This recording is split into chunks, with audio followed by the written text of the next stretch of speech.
باب إذا استوى في القراءة فليؤمهم أكبرهم. بالسند المتصل منا إلى الإمام الهمام الحافظ الحجة أمير المؤمنين في الحديث أبي عبد الله محمد بن إسماعيل بن إبراهيم بن المغيرة بن بردزبة الجعفي البحاري رحمه الله تعالى ومتعنا بعلومه وفيوزه آمين أنه قال: حدثنا سليمان بن حرب قال أخبرنا حماد بن زيد عن أيوب عن أبي قلابة عن مالك بن الحويرث رضي الله تعالى عنه قال: قدمنا على النبي صلى الله عليه وسلم ونحن شبابة فلبثنا عنده نحوا من 20 ليلة، وكان النبي صلى الله عليه وسلم رحيما فقال: لو رجعتم إلى بلادكم فعلمتموهم مروهم فليصلوا صلاة كذا في حين كذا وصلاة كذا في حين كذا، وإذا حضرت الصلاة فليؤذن لكم أحدكم وليؤمكم أكبركم. جی حدیث گزر گئی ہے پہلے. جی باب إذا زار الإمام قوما فأمهم. وبه قال حدثنا معاذ بن أسد قال أخبرنا عبد الله قال أخبرنا معمر عن الزهري قال أخبرني محمود بن ربيع قال سمعت عتبان بن مالك الأنصاري رضي الله تعالى عنه قال: استأذن النبي صلى الله عليه وسلم فأذنت له فقال: أين تحب أن أصلي من بيتك؟ فأشرت له إلى المكان الذي أحبه فقام وصففنا خلفه ثم سلم وسلمنا. بسم اللہ الرحمن الرحیم. الحمدللہ رب العالمین والصلاة والسلام علی رسولہ الکریم وعلی آلہ واصحابہ اجمعین. اما بعد. یہ وہی واقعہ ہے جو پہلے بھی گزرا ہے عتبان بن مالک رضی اللہ تعالیٰ عنہ کا، کہ انہوں نے نبی کریم صلی اللہ علیہ وسلم سے درخواست کی تھی کہ آپ میرے گھر میں آ کر نماز پڑھیں تاکہ میں اس جگہ کو اپنا مصلی بنا لوں. چنانچہ آپ تشریف لے گئے. تو اس پر جو باب بنایا ہے امام بخاری نے وہ یہ ہے کہ اذا زار الامام قوما فامہم، کہ اگر کوئی شخص مہمان جائے کہیں کسی کے گھر پر اور جا کر امامت کرے تو اس میں کوئی حرج نہیں ہے. اور دوسری حدیث جو آپ نے ترمذی میں پڑھی ہوگی یا آئندہ پڑھ لیں گے کہ نبی کریم صلی اللہ علیہ وسلم نے ارشاد فرمایا کہ لا یؤم الرجل فی سلطانہ، کہ کوئی شخص کسی کی امامت نہ کی جائے اس کے اقتدار کی جگہ میں. یعنی کسی شخص کا کسی جگہ پر اقتدار ہے، جیسے کہ ایک آدمی کا گھر ہے تو اس گھر پر اس کا اقتدار ہے، یا کوئی ادارہ ہے اس ادارے کے اوپر اس کا اقتدار ہے. اب ایک آدمی باہر سے آتا ہے اور آ کر اس کی جگہ اس کے اوپر وہاں امام بن کے کھڑا ہو جاتا ہے تو اس کو آپ نے منع فرمایا. وَلَا يُجْلَسْ فِي تَكْرِيمَتِهِ فِي بَيْتِهِ إِلَّا بِإِذْنِهِ، اور اس کی جو عزت کی جگہ ہر ایک آدمی اپنی بناتا ہے بیٹھنے کی، تو وہاں پر کوئی شخص جا کر نہ بیٹھے مگر اس کی اجازت سے. تو اس میں منع کیا گیا ہے باہر کے آدمی آنے کے آ کر امامت کرنے کو. لیکن چونکہ آگے إِلَّا بِإِذْنِهِ کی قید لگی ہوئی ہے کہ اس کے اجازت سے اگر ایسا کرے گا یا اس کی درخواست پر کرے گا تو کوئی حرج نہیں. تو یہاں پر یہ بتلانا مقصود ہے کہ یہاں حضرت عتبان بن مالک رضی اللہ تعالیٰ عنہ نے خود رسول کریم صلی اللہ علیہ وسلم سے درخواست کی تھی کہ آپ آ کر میرے گھر میں امامت فرمائیں. تو اس واسطے یہ اس حدیث کے خلاف نہیں. کیا نام تھا بھائی؟ کس کا کون پڑھ رہا تھا؟ عبد القدوس. جی. بسم اللہ الرحمن الرحیم. باب انما جعل الامام لیتم به. وصلى النبي صلى الله عليه وسلم في مرازه الذي توفي فيه بالناس وهو جالس. وقال ابن مسعود رضي الله عنه: إذا رفع قبل الإمام يعود فيمكث بقدر ما رفع ثم يتبع الإمام. وقال حسن في من يركع مع الإمام ركعتين ولا يقدر على السجود يسجد لركعة الآخرة سجدتين ثم يقضي الركعة الأولى بسجودها. وفي من نسي سجدة حتى قام يسجد. وبه قال حدثنا احمد بن یونس. باب انما جعل الامام لیؤتم به، یہ ایک حدیث کا حصہ ہے جس میں آپ نے فرمایا تھا کہ انما جعل الامام لیؤتم به، امام اسی لیے بنایا گیا ہے کہ اس کی اقتداء کی جائے. یعنی جو کام امام کر رہا ہو وہی مقتدی کو بھی کرنا چاہیے. پھر اس کی تفصیل بھی آگے یہ بیان فرمائی تھی کہ اذا کبر فکبروا وَإِذَا رَكَعَ فَارْكَعُوا وَإِذَا سَجَدَ فَاسْجُدُوا. اور بعض روایات میں اس سے آگے یہ بھی ہے کہ اذا صلی قائما فصلوا قیاما و اذا صلی قاعدا فصلوا قعودا اجمعون. تو جہاں تک پہلی بات کا تعلق ہے اذا کبر فکبروا رکع فرکعوا اذا سجد فاسجدوا، تو اس میں کوئی اختلاف نہیں ہے، سب مانتے ہیں کہ امام کے بعد کرنا چاہیے آدمی کو، جبکہ وہ مقتدی ہو تو امام کے بعد ہی رکوع کرے، امام کے بعد ہی سجدہ کرے وغیرہ. لیکن جو آخری جملہ ہے کہ اذا صلی قائما فصلوا قیاما واذا صلی قاعدا فصلوا قعودا، کہ اگر امام کھڑے ہو کر امامت کر رہا ہے تو مقتدیوں کو بھی کھڑے ہو کر اقتداء کرنی چاہیے، اور اگر بیٹھ کر کر رہا ہے تو بیٹھ کر ہی اقتداء کرنی چاہیے. تو اس میں شاید میں نے پہلے بھی ذکر کیا تھا کہ امام احمد بن حنبل رحمۃ اللہ علیہ کا مسلک یہی ہے، اور وہ اسی حدیث کے مطابق کہتے ہیں کہ اگر امام کسی عذر کی وجہ سے بیٹھ کر نماز پڑھا رہا ہے تو مقتدیوں کو بھی پھر بیٹھ کر ہی پڑھنی چاہیے، اقتداء کرنی چاہیے. لیکن جمہور کا قول یہ ہے کہ اگر امام کسی عذر کی وجہ سے بیٹھا ہے اور بیٹھ کر امامت کر رہا ہے تو مقتدیوں کو کھڑے ہو کر ہی اقتداء کرنی چاہیے. اور اس کی وجہ امام بخاری فرمائے وصلی النبی صلی اللہ علیہ وسلم فی مرضہ الذی توفی بالناس وہو جالس، کہ رسول کریم صلی اللہ علیہ وسلم نے مرض وفات میں لوگوں کو نماز پڑھائی جبکہ آپ خود بیٹھے ہوئے تھے اور مقتدی کھڑے ہوئے تھے. تو بتلا رہے ہیں کہ یہ حدیث جو ہے ناسخ ہے اس حدیث کے لیے جس میں یہ فرمایا گیا کہ صلی قائما فصلوا قیاما واذا صلی قاعدا فصلوا قعودا. یہ بات بتلانا مقصود ہے. ایک تو مسئلہ یہ بیان کر دیا ترجمۃ الباب میں.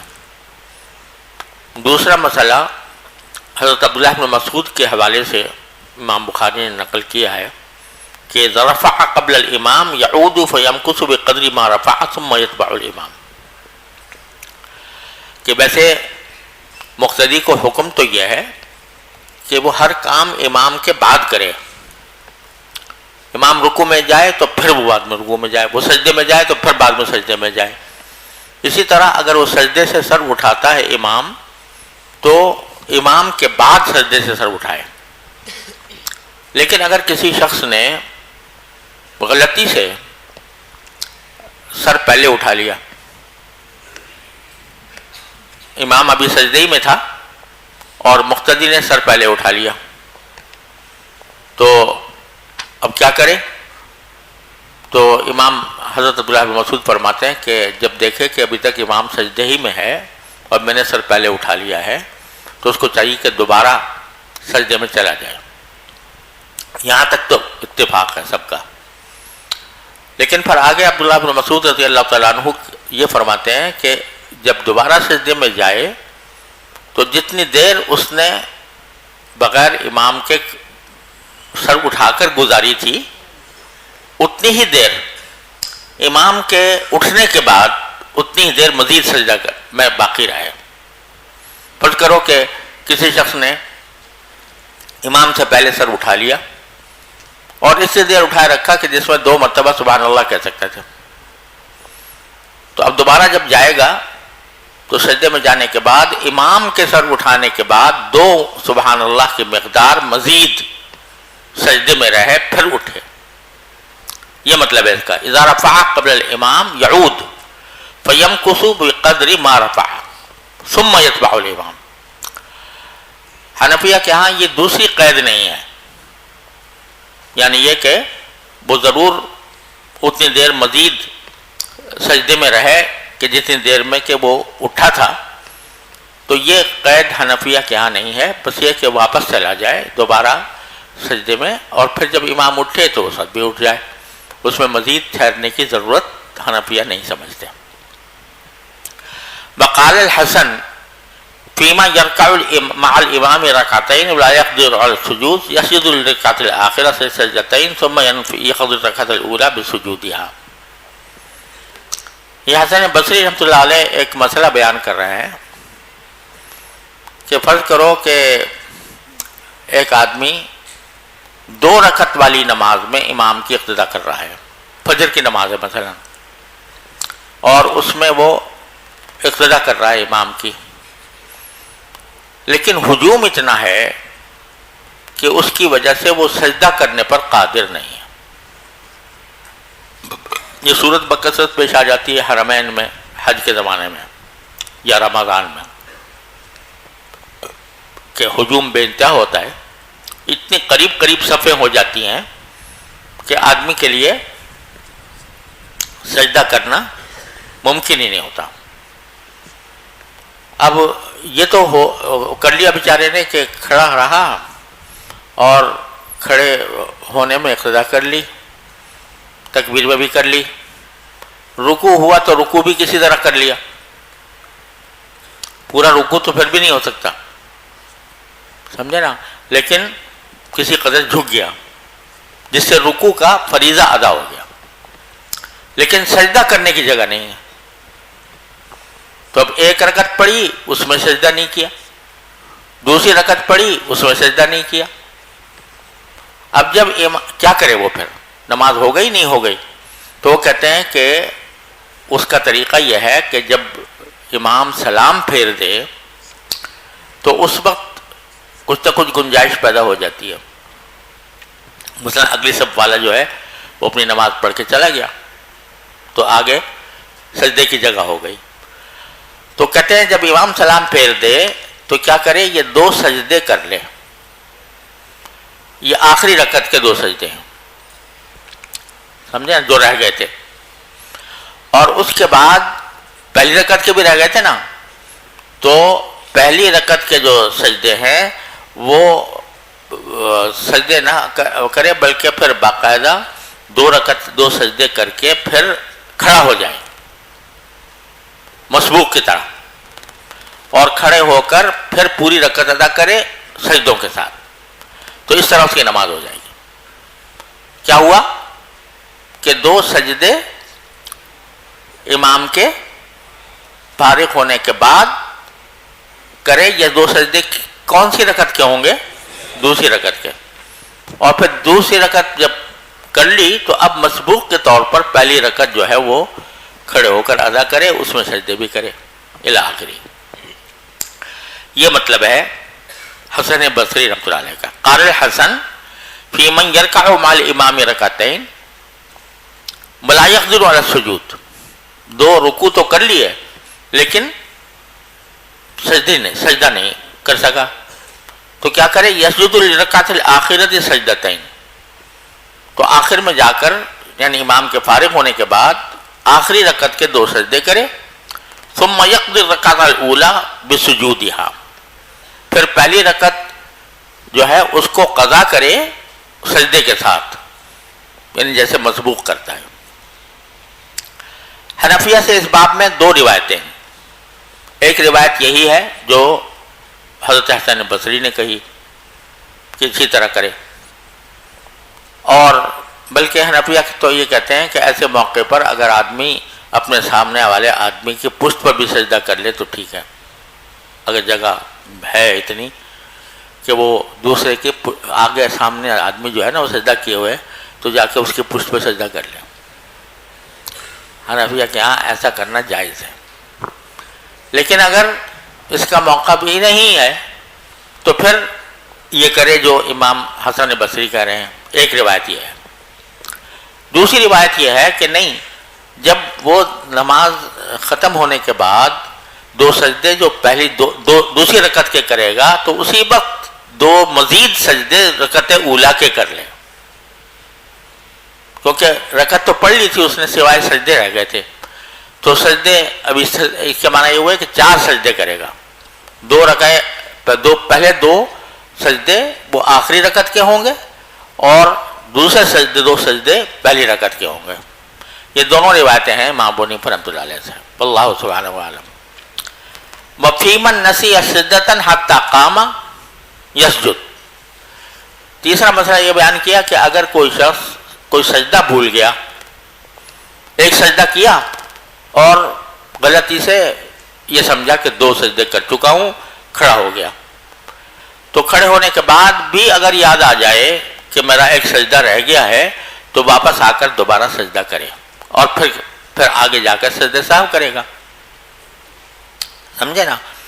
مطلب یہ کہ سجدہ اگر رہ گیا ہے تو اس سجدے کی تلافی ہونی ضروری ہے، کیونکہ سجدہ فرائض میں سے ہے، ارکان میں سے ہے، اس کے بغیر نماز نہیں ہوتی.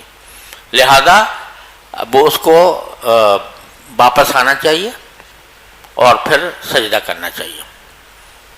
آخر میں پھر سجدہ سہو کر لے گا، کیونکہ یہ غلطی ہو گئی اس سے کہ وقت پر سجدہ نہیں کیا، تاخیر کی سجدہ کرنے میں. جی آگے پھر حدیث وہی ہے آخری مرض وفات کی، کہ اس کے اندر بھی نبی کریم صلی اللہ علیہ وسلم نے بیٹھ کر نماز پڑھائی تھی. جی وبه قال حدثنا احمد بن یونس. جی اس کا ترجمۃ الباب سے کیا تعلق ہے ان آثار کا؟ یہ سب باتیں جو ہیں ترجمۃ الباب سے متعلق ہے نا، کہ امام کے اقتداء کرنا واجب ہے. اگر کبھی کسی وقت اقتداء نہیں کر سکا کسی عذر کی وجہ سے تو پھر اس کو کر لینا چاہیے. جی وبه قال حدثنا احمد بن يونس قال اخبرنا زائد عن موسى بن ابي عائشه عن عبيد الله بن عبد الله بن عتبة قال دخلت على عائشة رضي الله تعالى عنها فقلت ألا تحدثين عن مرض رسول الله صلى الله عليه وسلم؟ قالت بل سأل النبي صلى الله عليه وسلم فقال أصلى الناس؟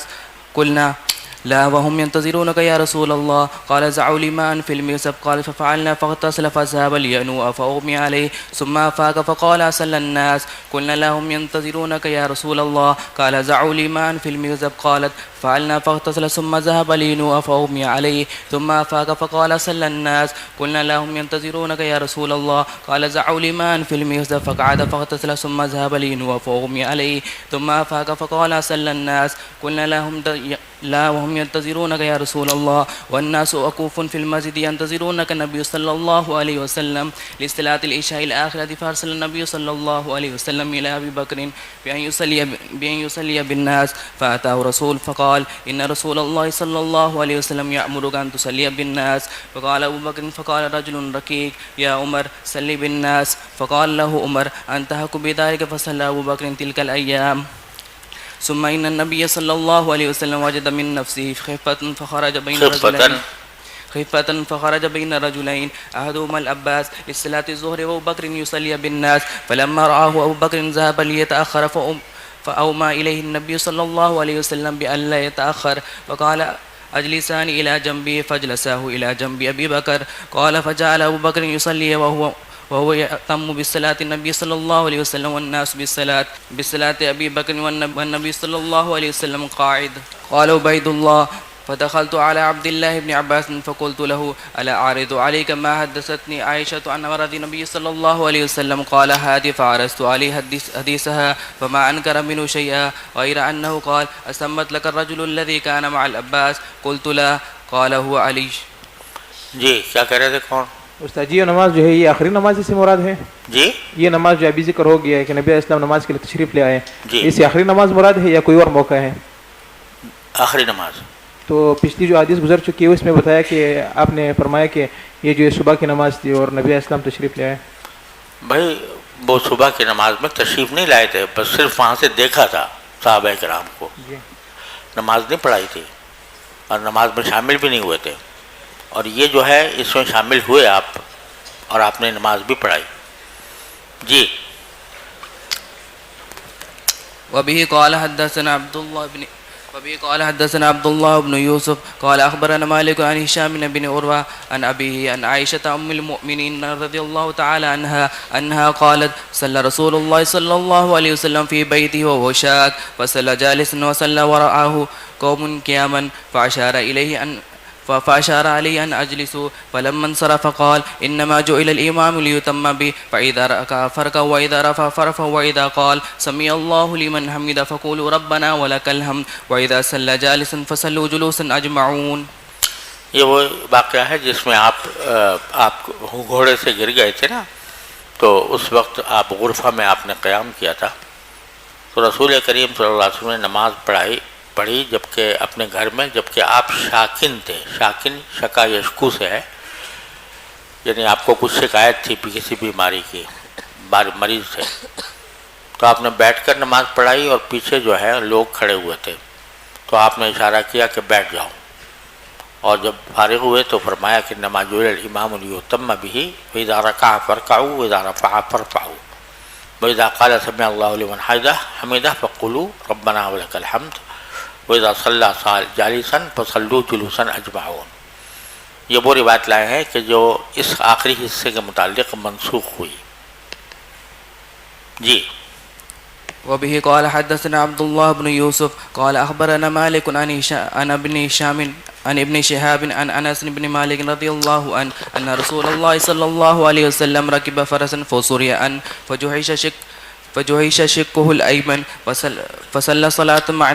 فصلى صلاة من الصلوات وهو قاعد فصلين ورآه قعودا فلما انصرف قال إنما جعل الإمام ليؤتم به فإذا صلى قائما فصلوا قياما وإذا ركع فاركعوا وإذا رفع فارفعوا وإذا قال سمع الله لمن حمده فقولوا ربنا ولك الحمد وإذا صلى جالسا فصلوا جلوسا أجمعون۔ قال أبو عبد الله قال الحميدي قوله إذا صلى جالسا فصلوا جلوسا هو في مراده القديم ثم صلى بعد ذلك النبي صلى الله عليه وسلم جالسا والناس خلفه قيام لم يأمرهم بالقعود وإنما يؤخذ بالآخر فالآخر من فعل النبي صلى الله وإنما يؤخذ بالآخر فالآخر من فعله النبي صلى الله عليه وسلم۔ امام بخاری نے وضاحت کر دی کہ یہ جو پرانے مرض کے اندر تو آپ نے یہ حکم دیا تھا کہ مقتدی بھی بیٹھ کر پڑھیں، اس کے بعد آپ نے نماز پڑھائی بیٹھ کر، اور باقی لوگ جو ہیں کھڑے ہوئے تھے تو ان کو آپ نے بیٹھنے کا حکم نہیں دیا، اور کہتے ہیں انما یؤخذ بالآخر فالآخر، نبی کریم صلی اللہ علیہ وسلم کے افعال میں سے جو آخری فعل ہوتا ہے اس کو معتبر مانا جاتا ہے، اس پر عمل کیا جاتا ہے۔ بالآخری فی الآخر کے معنی کہ جو سب سے آخری ہوگا اس کو۔ جی استاذ ایک سوال جی استاذ وفی من نسی سجدۃ حتی قام یسجد، جی اس میں آپ نے فرمایا کہ اگر اس سے سجدہ رہ گئی تھی اور پھر وہ کھڑے ہوں گئے تو پھر عود کرے گا دوبارہ، جی، لیکن سہارنپوری صاحب رحمہ اللہ نے یہ فرمایا کہ دوسری رکعت کے آخری میں پھر 3 سجدے کریں گے، مطلب پہلی رکعت کی طرف پھر وہ عود نہیں کریں گے، دوسری رکعت وہ پڑھ رہے ہیں تو آخری میں پھر 3 سجدے پڑھیں گے، اور اسی میں اس کا جو ہے قضا بھی آئے گا وہ پہلے سجدے کا۔ سمجھا نہیں بھائی، میں کیا کہہ رہے ہیں آپ؟ کس نے کہا ہے یہ امام سہارنپوری صاحب رحمہ اللہ نے فرمایا، بذل المجہود میں یا لامے میں؟ حاشیے میں استاد، ہیں حاشیے میں، ہاں کہاں ہے دکھاؤ۔ جو اسی کے آخر میں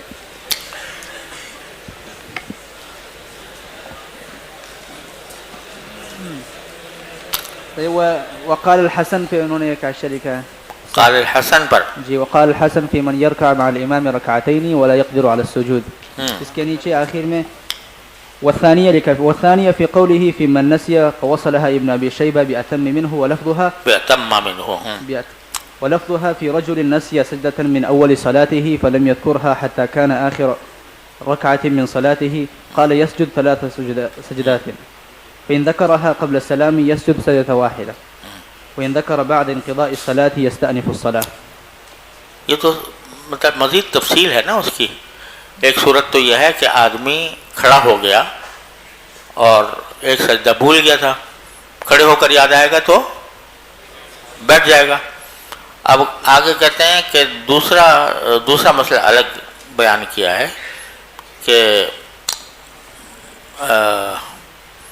فی رجل نسی سجدۃ من اول صلاتہ فلم یذکرها حتی کان آخر رکعت من صلاتہ، اب یاد ہی نہیں آیا اس کو، یہاں تک کہ جب بالکل آخری رکعت آ گئی تو اس وقت یاد آیا، تو قال یسجد 3 سجدات، تو وہ آخری رکعت میں 3 سجدے کرے، 2 تو اس رکعت کے اور ایک جو چھوٹ گیا تھا وہ۔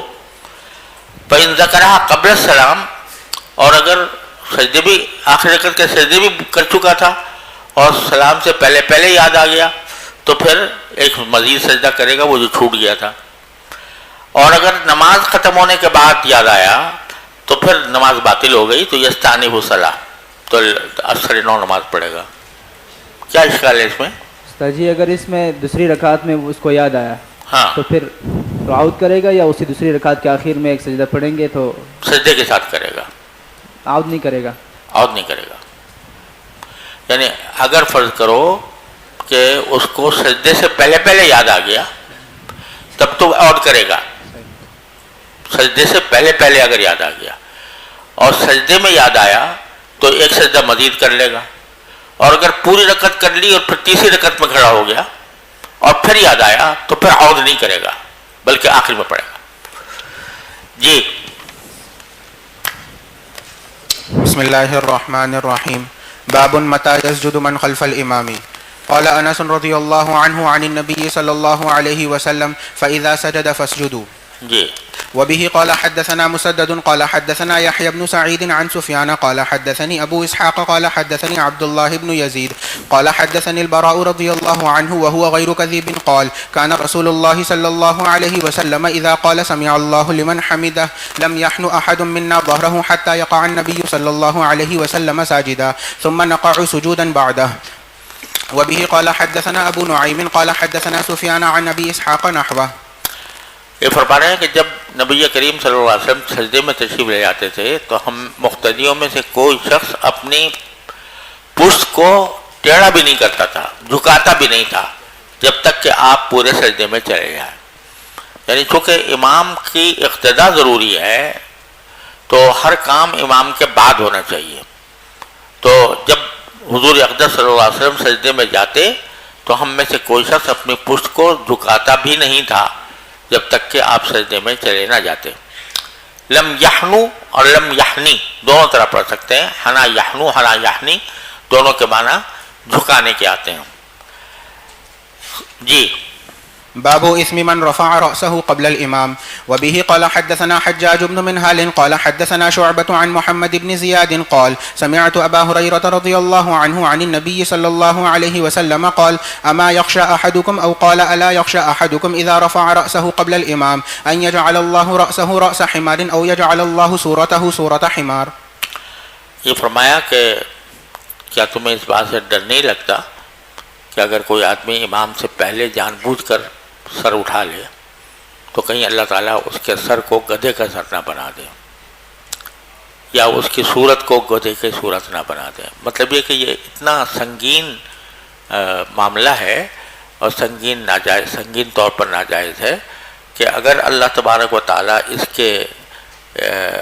کی سزا کے طور پر بندے کا سر گدھے کے سر میں تبدیل کر دیں تو کچھ بعید نہیں ہے. مطلب یہ کہ کچھ زیادتی نہیں ہوگی اگر باری تعالیٰ ایسا کرے. یہ مطلب نہیں ہے کہ ہمیشہ جب کبھی کرے گا کوئی آدمی تو اس کا سر گدھے کا سر بن جائے گا، لیکن مقصد یہ ہے کہ یہ اتنا سنگین کام ہے کہ جس کی وجہ سے اللہ تبارک و تعالیٰ اگر گدھے کا سر بنا دے تو یہ کوئی زیادہ بات نہیں ہوگی، زیادتی نہیں ہوگی. جی باب امامة العبد والمولى. وكانت عائشة رضي الله عنها يؤمها عبدها ذكوان من المصحف وولد البغي والأعرابي والغلام الذي لم يحتلم لقول النبي صلى الله عليه وسلم يؤمهم أقرأهم لكتاب الله ولا يمنع العبد من الجماعة بغير علة. ابھی اس باب میں کئی مسائل بیان کیے امام بخاری رحمۃ اللہ علیہ نے کہ کس کس کی امامت جائز ہے کس کی جائز نہیں ہے. تو امام باب تو قائم کیا ہے کہ غلام کی اور مولا کی امامت. غلام جو اب بھی غلام ہے اور مولا وہ جو آزاد کر دیا گیا. تو بتلانا یہ چاہتے ہیں کہ غلام کی یا مولا کی امامت جائز ہے. اس پر استدلال کیا ہے حضرت عائشہ صدیقہ رضی اللہ تعالی عنہ کے عمل سے کہ ان کے بارے میں روایات میں آتا ہے کہ حضرت عائشہ رضی اللہ تعالی عنہ کا ایک غلام تھا جس کا نام ذکوان تھا. وہ امامت کیا کرتا تھا حضرت عائشہ کی مصحف سے. یہاں جو مقصود ہے لانے سے وہ مقصود تو پہلا حصہ ہے کہ حضرت عائشہ مقتدیہ تھیں اور ان کا غلام ان کی امامت کر رہا تھا.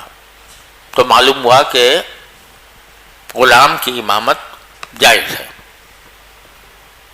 یہاں تو مقصود اتنا ہی ہے، لیکن ساتھ میں یہ اس روایت کے اندر یہ موجود ہے کہ حضرت عائشہ سے کی جو امامت کرتا تھا ذکوان، وہ مصحف سے کرتا تھا، یعنی قرآن کریم کھلا ہوا ہوتا تھا اس کے سامنے اور اس کو پڑھ پڑھ کر وہ امامت کرتا تھا۔ اور بعض روایات سے معلوم ہوتا ہے کہ یہ رمضان کا واقعہ ہے، تراویح حضرت عائشہ اس کے پیچھے پڑھتی تھیں اور وہ قرآن کریم کو دیکھ دیکھ کر تلاوت کرتا تھا۔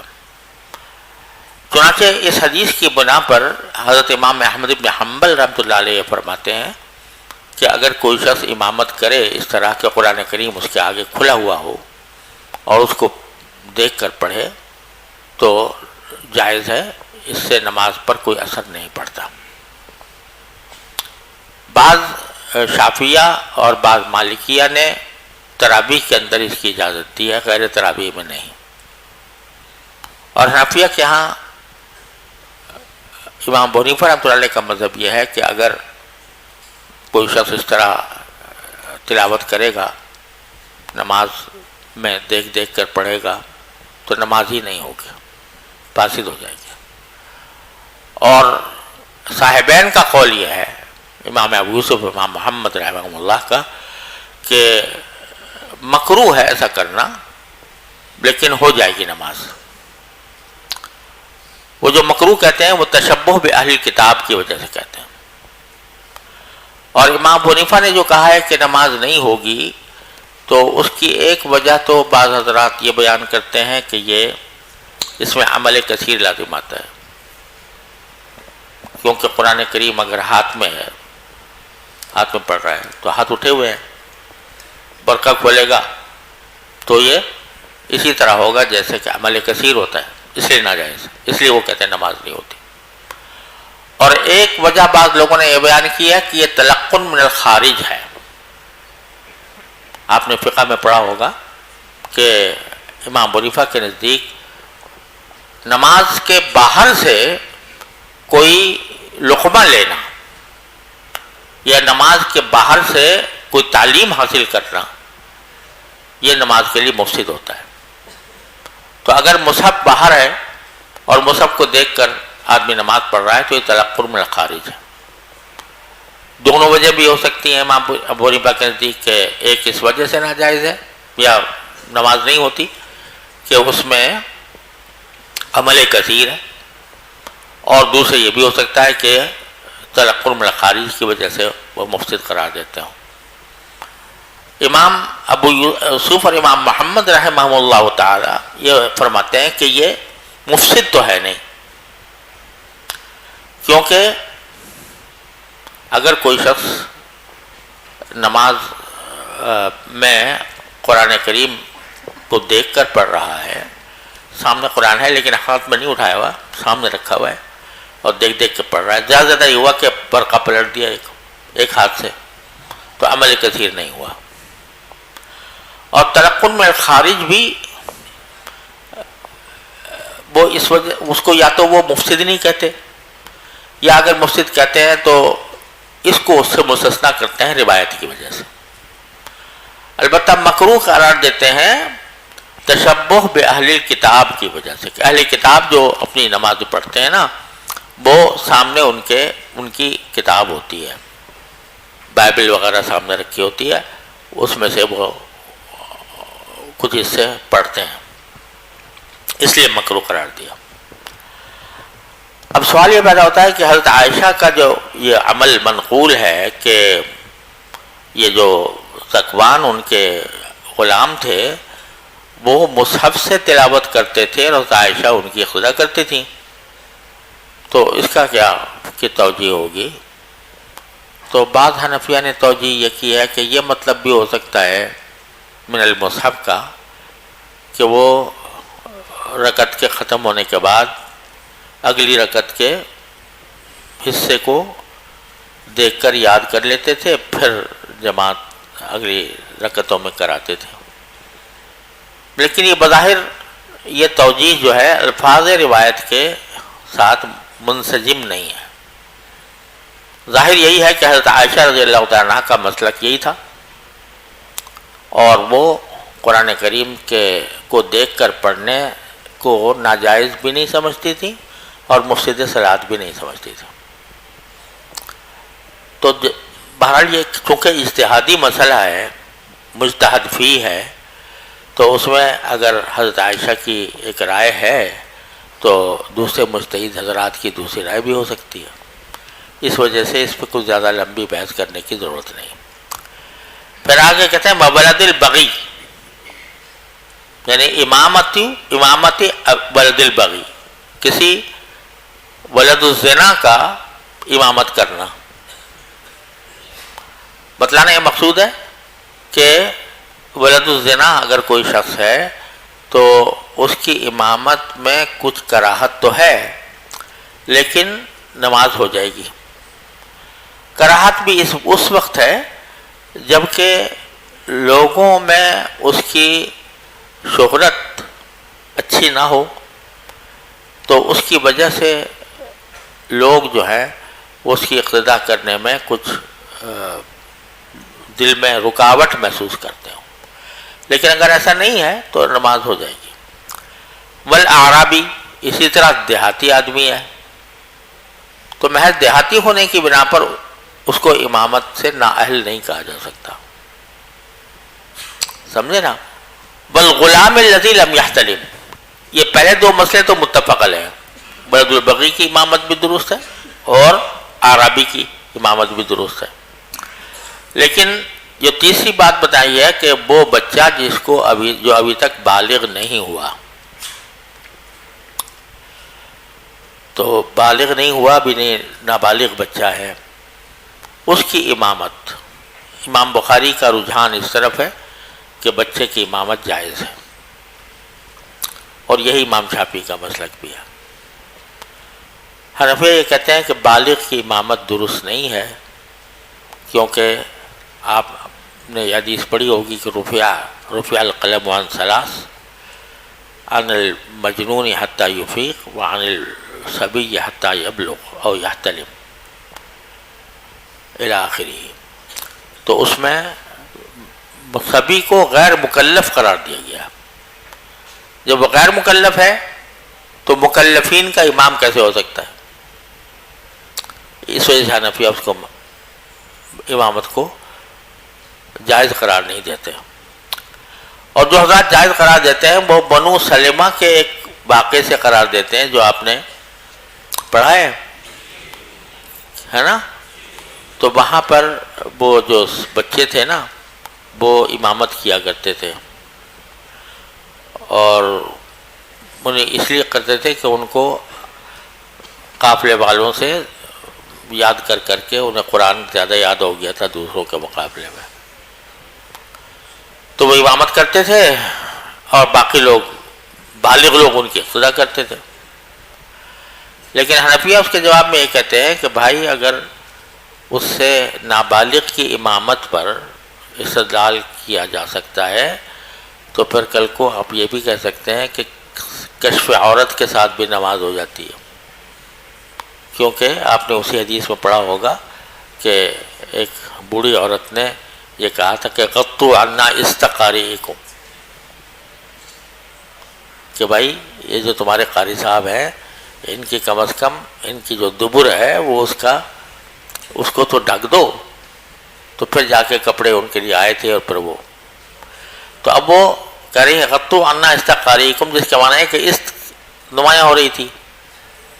تو پھر تو یہ بھی کہا جائے کہ بھئی کشف عورت کے ساتھ بھی نماز ہو جاتی ہے، حالانکہ دونوں باتیں نہیں ہیں. وجہ کیا ہے کہ اس پر تقریر ثابت نہیں ہے نبی کریم صلی اللہ علیہ وسلم کی. بعض حضرات نے کہا کہ ابتداء اسلام کا واقعہ ہے، لیکن یہ بات صحیح نہیں ہے، اس واسطے کہ روایات میں آتا ہے کہ یہ فتح مکہ کے بعد کا واقعہ ہے. کیونکہ اسی حدیث میں یہ بات بھی مذکور ہے کہ ہماری جو قوم تھی، حضرت خود وہ صاحب کہتے ہیں کہ ہماری جو قوم تھی وہ اس انتظار میں تھی کہ جو رسول کریم صلی اللہ علیہ وسلم اور اہل عرب کے درمیان جو لڑائی جاری ہے اس میں دیکھتے ہیں کون غالب آتا ہے. انہوں نے یہی اپنا امتحان مقرر کیا ہوا تھا کہ اگر رسول کریم صلی اللہ علیہ وسلم ان کے اوپر غالب آ گئے تو ہم سمجھیں گے کہ وہ سچے رسول ہیں۔ چنانچہ جب مکہ مکرمہ فتح ہو گیا اور مسلمان غالب آ گئے تو اس وقت انہوں نے اسلام لانے کا فیصلہ کیا، سمجھ گئے؟ لہذا یہ کہنا کہ یہ بالکل ابتداء اسلام کا واقعہ یہ درست نہیں ہے، فتح مکہ کے بعد کا واقعہ ہے جب تمام احکام آ چکے تھے تقریباً، لہذا یہ کہنا درست نہیں ہے۔ لیکن یہ کہنا درست ہے کہ ان کے لیے ابتداء اسلام تھا، ان کے لیے ابتداء اسلام تھا، بہت سے احکام سے ابھی تک وہ باخبر نہیں تھے، اپنی دانش کے مطابق جس طرح چاہتے تھے نماز پڑھ لیتے تھے، اسی کے لحاظ سے وہ بچے کو بھی امام بنا لیا، اور بچہ بھی وہ کہ جس کے عورت بھی پوری طرح چھپی نہیں ہوتی تھی، تو اس کو ایک مستقل حکم قرار دے دینا کہ بچے کی بھی امامت جائز ہے، یہ ضرورت سے زیادہ بات ہے، اور اس کے اوپر نبی کریم صلی اللہ علیہ وسلم کی تقریر ثابت نہیں۔ جب تقریر ثابت نہیں تو پھر اس سے استدلال بھی درست نہیں، سمجھ گئے بھائی؟ بل غلام الذی لم یحتلم کی دلیل پیش کر رہے ہیں لقول النبی صلی اللہ علیہ وسلم یؤمہم اقرہم لکتاب اللہ، کہ دلیل پیش کر رہے ہیں کہ آپ نے فرمایا تھا کہ امامت وہ کرے جو کتاب اللہ کا زیادہ اچھا قاری ہو، اور اسی وجہ سے بنو سلمہ کے ان صاحب کو امام مقرر کر دیا گیا تھا۔ وَلَا يُمْنَعُ الْعَبْدُ مِنَ الْجَمَاعَةِ بِغَيْرِ عِلَّةٍ، ساتھ ہی یہ مطلب بھی بتا دیا کہ غلام کو جماعت میں شریک ہونے سے منع کرنا جائز نہیں ہے مولا کے لیے بغیر کسی ضرورت کے۔ کوئی ضرورت ایسی دائی ہے جس کی وجہ سے اس کو امامت سے روکا جا رہا ہے تو ٹھیک ہے، لیکن عام حالات میں اس کو جماعت میں شرکت سے روکا نہیں جا سکتا۔ جی بھائی۔ وبه قال حدثنا إبراهيم بن المنذر قال حدثنا أنس بن عياض عن عبيد الله عن نافع عن عبد الله بن عمر رضي الله عنهما قال لما قدم المهاجرون الأولون العصبة موضعا بقباء قبل مقدم رسول الله صلى الله عليه وسلم كان يؤمهم سالم مولى أبي حذيفة وكان أكثرهم قرآنا۔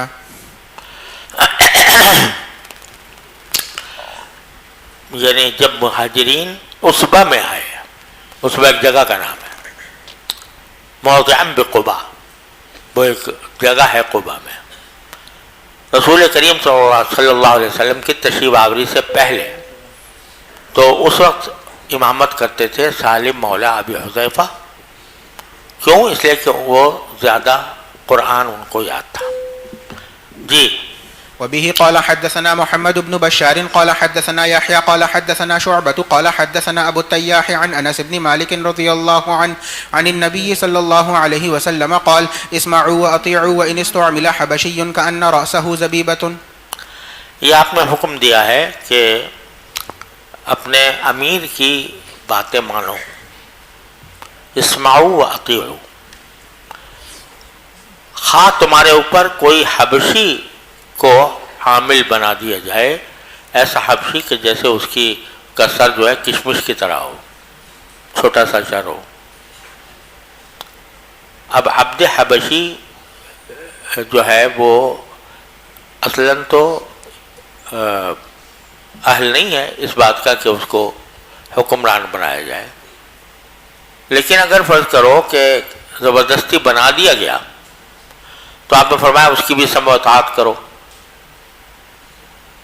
اس کے خلاف بغاوت نہ کرو۔